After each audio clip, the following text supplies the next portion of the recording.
Putusan Kemenkumham ini bukan akhir dari perjuangan demokrasi kami di DPP Partai Demokrat pimpinan Bapak Muldoko. Ini baru babak awal.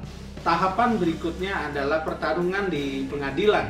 Apakah itu di pengadilan negeri ataupun di pengadilan tata usaha negara, dan bahkan nanti bisa akan sampai ke Mahkamah Agung. Karena itu posisi DPP Partai Demokrat Bapak Muldoko dengan AHY sekarang adalah sama-sama memiliki kewenangan untuk menggunakan simbol-simbol Partai Demokrat. Tidak bisa kita pungkiri pada saat ini ada dua Partai Demokrat. Satu Partai Demokrat pimpinan Bapak Muldoko, satu pimpinan AHY.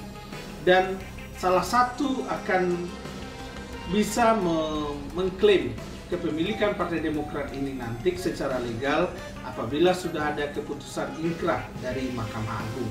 Jadi sebelum ada keputusan inkrah terkait Partai Demokrat ini, maka kedua belah pihak termasuk kader-kader di seluruh Indonesia di bawah pimpinan Bapak Muldoko punya hak yang sama menggunakan simbol-simbol Partai Demokrat.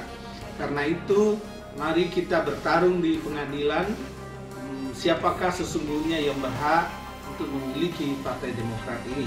Kita akan menguji keabsahan, kebenaran ADART 2020, masalah legalitasnya, apakah dia bertentangan dengan undang-undang atau tidak, dan sebagainya.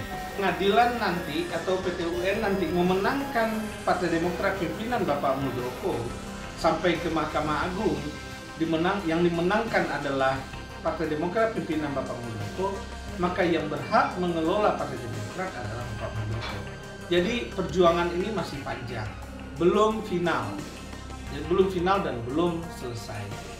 Jadi tentu kita berharap nanti di pengadilan Partai Demokrat pimpinan Bapak Muldoko akan memenangkan pertarungan. Ya, setiap warga negara punya hak untuk menempuh jalur hukum, tapi kita tidak takut, tidak gentar, kita tegar untuk menghadapi semua hal yang mereka perkarakan terhadap hasil ataupun keputusan Kementerian Hukum dan HAM. Kita siap juga untuk menjawab apapun itu. Mereka mengatakan ADART kita tidak sah, betul? Mereka bagaimana tidak sah ketika itu disahkan oleh negara, oleh Menteri Hukum dan HAM, dan juga sudah masuk lembar negara, betul? Itu produk kapan? Produk hasil kongres. Kongres yang sah atau tidak? Yang sah. Dihadiri oleh pemilik hak suara yang sah atau bukan?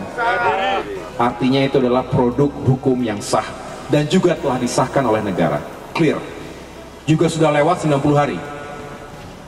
ADART itu katanya batasnya 90 hari ya? Kalau bisa digugat. Sudah lewat 90 hari, sudah jelas lewat dari 90 hari. Oleh karena itu sebetulnya juga tidak ada yang bisa diungkit dari itu.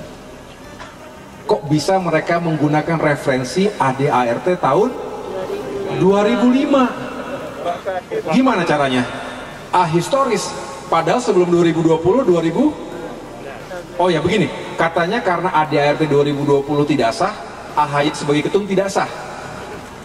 Padahal kongres kelima itu berdasarkan ADART tahun berapa?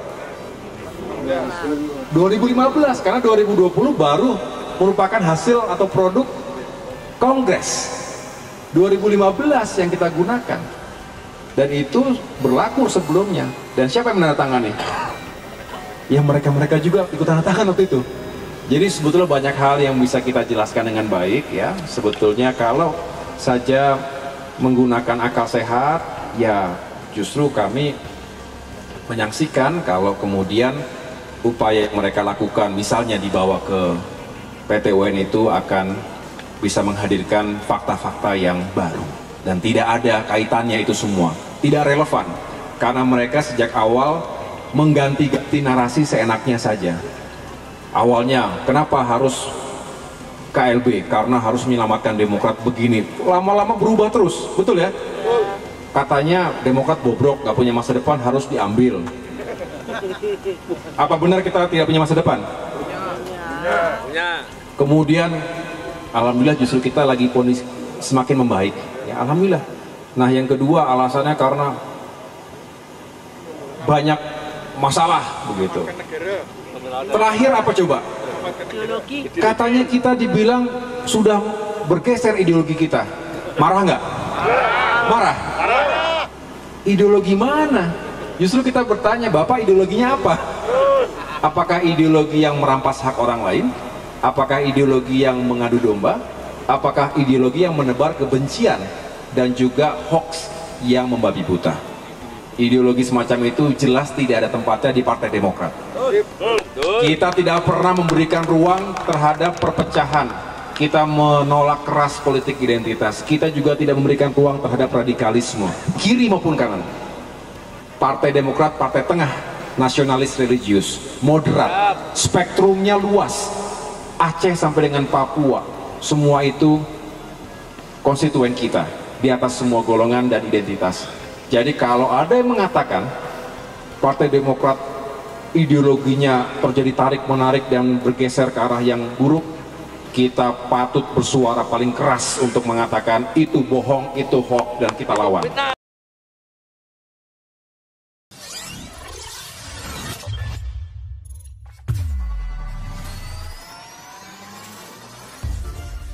Keputusan Kementerian Hukum dan HAM yang menolak mengesahkan personalia kepengurusan DPP Partai Demokrat hasil Kongres Luar Biasa KLB di Deli Serdang tidaklah berarti bahwa Partai Demokrat hasil KLB tidak bisa melakukan upaya hukum untuk mencari keadilan. Muldoko dan jajarannya masih dimungkinkan mengajukan gugatan ke Pengadilan Tata Usaha Negara (PT-UN) berdasarkan Pasal 1 Ayat 3. Undang-Undang Nomor 5 Tahun 1986 tentang Peradilan Tata Usaha Negara. Tetapi harus diingat bahwa dalam Pasal 55 juga memberikan waktu yang limitatif, 90 hari terhitung sejak keputusan diterima atau diumumkan untuk mengajukan gugatan. Kalau Muldoko dan kawan-kawan mengajukan gugatan ke PT-UN, hal tersebut sama sekali tidak berarti sebagai bentuk perlawanan KSP Muldoko terhadap Menkumham, atau Muldoko melawan keputusan pemerintah. Tidak. Dari kacamata hukum hal itu harus dilihat bahwa pribadi Muldoko sebagai warga negara Indonesia, sekaligus Ketua Umum Partai Demokrat hasil KLB yang terus mencari keadilan, kata Direktur Eksekutif Akademik Training Legal System, Miartiko Gea melalui keterangan pers, Selasa tanggal 6 April tahun 2021. Masih berkenaan dengan keputusan tersebut, Miartiko menilai bahwa penolakan Kemkumham itu dengan jelas dan terang benderang, menunjukkan bahwa Muldoko tak pernah sekalipun melibatkan pemerintah yang tengah berkuasa. Sayangnya, citra bahwa Muldoko telah menggunakan kedudukannya sebagai Kepala Staf Presiden untuk melibatkan pemerintah dalam kisruh internal Partai Demokrat, itu telah merebak di masyarakat dan perlu kebesaran hati semua pihak untuk membersihkannya. Menurut pengamat politik dan hukum tersebut, seharusnya kubu Demokrat Agus Harimurti Yudhoyono bisa berinisiatif untuk membersihkan nama Muldoko, yang selama ini telah kadung menjadi bulan-bulanan berbagai tudingan.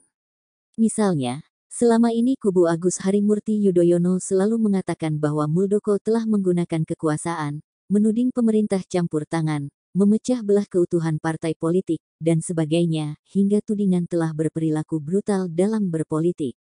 Padahal buktinya, dan itu dengan jelas terlihat dengan penolakan pemerintah untuk mengesahkan personalia KLB Demokrat, artinya tidak ada ikut campur pemerintah dalam kisruh tersebut, apalagi sampai memberikan dukungan apapun untuk KLB Deli Serdang, kata Miartiko.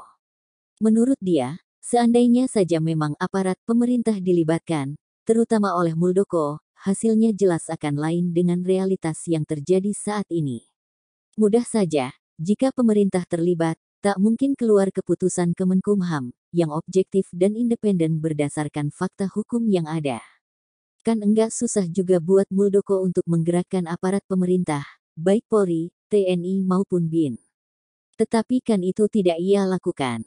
Miartiko yang juga merupakan pimpinan Koordinator Nasional Sipil Peduli Demokrasi menambahkan, keputusan pemerintah itu pun di sisi lain dengan tegas menepis tudingan dan spekulasi politik yang berkembang di tengah publik bahwa pemerintah selama ini dianggap mendukung Partai Demokrat versi Muldoko. Persoalannya, kata Miartiko, Spekulasi yang beredar kuat di publik pun ditengarai kuat merupakan dampak berbagai pernyataan kubu Agus Harimurti Yudhoyono yang selama kisruh senantiasa menuding pemerintah. Baru setelah keluarnya keputusan pemerintah via Kemenkumham Rabu lalu, kubu Agus Harimurti Yudhoyono menyatakan apresiasi kepada pemerintah yang objektif dan tidak memihak, kata Miartiko. Masalahnya, menurut dia ada kesan kuat bahwa kubu Agus Harimurti Yudhoyono tidak ambil pusing dengan dampak buruk pernyataan mereka beberapa waktu lalu tersebut. Padahal, kalau kata bule, dedamage khas beendone, kerusakan sudah terjadi dan hanya ada pembiaran, kata dia. Ia menilai, bila kubu Agus Harimurti Yudhoyono bijak dan memiliki fatsun atau tata krama politik, seharusnya tak boleh muncul adanya kesan pembiaran dan memframing sehubungan dengan citra negatif yang muncul terhadap Muldoko dan pemerintah akibat berbagai pernyataan sasat mereka beberapa waktu lalu. Seharusnya, kubu Agus Harimurti Yudhoyono setidaknya meralat dan menjelaskan kepada masyarakat bahwa tudingan keterlibatan pemerintah itu tak pernah terbukti dan harus secara sadar menyatakan permintaan maaf. Itu sudah lebih dari cukup untuk menghapuskan kesan negatif yang muncul selama kisruh Partai Demokrat berlangsung, kata pimpinan Koordinator Nasional Sipil Peduli Demokrasi tersebut. Selanjutnya Miartiko mengatakan, selama ini tudingan yang menyebut istana terlibat dalam pengambil alihan kepemimpinan Demokrat terlalu lemah. Tudingan keterlibatan istana yang hanya didasarkan pada asumsi, yang menghubungkan posisi Muldoko sebagai kepala-kepala staf presiden, itu cenderung gegabah dan mengarah fitnah. Penolakan tegas pemerintah atas permohonan, pengesahan personalia kepengurusan DPP Partai Demokrat, hasil KLB oleh Kemenkumham, dengan tegas mengafirmasi netralitas pemerintah, dan membuktikan Muldoko tidak menggunakan pendekatan kekuasaan, untuk kepentingan politik pribadi, kata Miartiko. Itulah yang memunculkan alasan rasional dan kuat bahwa kubu Agus Harimurti Yudhoyono semestinya meralat dan mencabut pernyataan mereka yang menuding dan menyeret-nyeret pihak istana dalam konflik internal Partai Demokrat. Ketua Umum Partai Demokrat, Agus Harimurti Yudhoyono meminta agar pihak Demokrat kubu Muldoko berpikir ulang sebelum melakukan gugatan ke Pengadilan Tata Usaha Negara (PT-UN). Agus Harimurti Yudhoyono mengaku khawatir, gugatan itu malah membuat Demokrat kubu Muldoko menggali lubang yang lebih dalam. Saran saya pikir-pikir lagi, nanti jangan sampai gugatan ke PT-UN justru menggali lubang yang lebih dalam lagi terhadap situasi ini, kata Agus Harimurti Yudhoyono di Pasuruan, Jawa Timur, Selasa tanggal 6 April tahun 2021. Meski begitu, Agus Harimurti Yudhoyono mengaku siap menghadapi gugatan Demokrat versi KLB tersebut. Ia menyebut Demokrat yang sah, telah terbiasa menerima segala intimidasi, namun hal itu tak berhasil menggoyahkan mereka. Kami siap saja. Partai Demokrat tidak pernah gentar, kami selalu memiliki kesiapan untuk bisa menghadapi situasi apapun, ujar dia. Di bawah kepemimpinannya, Demokrat tidak akan gentar, sebab menurutnya, mereka berdiri di atas kebenaran dan memperjuangkan keadilan. Kami tidak pernah gentar, karena kami berdiri di atas kebenaran, dan yang kami perjuangkan keadilan. Hak sebagai warga negara, hak sebagai parpol yang sah di negeri ini, ucap dia. Jadi kalau mereka kemudian akan membawa ke ranah hukum, kami tidak gentar sedikit pun. Akan kami hadapi, tambahnya. Baginya, kubu Muldoko sendirilah yang akan kehabisan tenaga dalam gugatan itu. Sedangkan pihaknya, tidak akan gentar untuk memperjuangkan kebenaran. Mereka juga akan menghabiskan energi sendiri. Tapi kami siap, kami tidak akan kehabisan energi, insya Allah untuk menghadapi siapapun yang berbuat zalim dan siapapun yang mencoba mencabik-cabik keadilan di negeri ini. Kata Agus Harimurti Yudhoyono. Ketua Departemen Komunikasi dan Informasi Partai Demokrat kubu Muldoko, Saiful Huda mengatakan pihaknya berencana mengajukan gugatan ke PT-UN usai.